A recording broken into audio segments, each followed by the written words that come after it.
There. So you're going to watch this Gandhi playthrough, and quick spoiler alert. I mean, this is the final position of everything at the end of the game. So if you know the rules and stuff, you'll be able to say, "Oh, ah."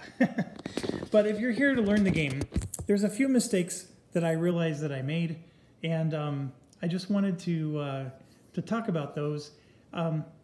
They're not major mistakes from a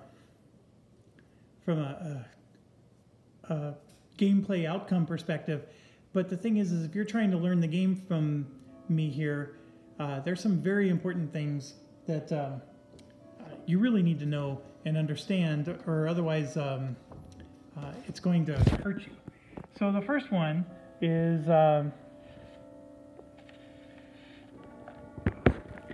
when you're selecting the priority for things. I think from the start, I always explain that you go from left to right. So like shifting to opposition is more important to the Congress than placing protests. That's what this means, from left to right. But what you see here is you see not at active opposition. Okay, so throughout the game, you'll see me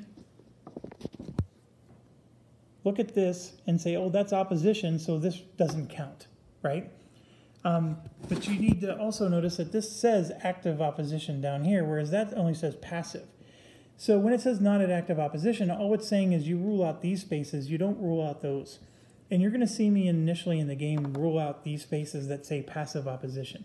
Like I said, it's not the end of the world, but it really does change the AI of the game. And this is the AI chart that I just finished showing you. So when you see me figuring out what the AI is going to do in their turn, and you see that it says not at active opposition, it means that they really will consider a passive opposition location. I was skipping those. So I hope you get the gist of it. And anyways, thanks for watching, and I hope you appreciate that. I don't think there was anything else that was major that stood out to me. No. There was one other one. And that is the negotiate action for the Muslim League. And here in the negotiate action, they create a Muslim state marker. But it says set the space to passive support. Passive support helps the Raj. Passive support is this. That gives points to the Raj. So basically, the Raj is negotiating and they're making a compromise. So the people are happy with the Raj, they support him, because the Raj let them have a Muslim state.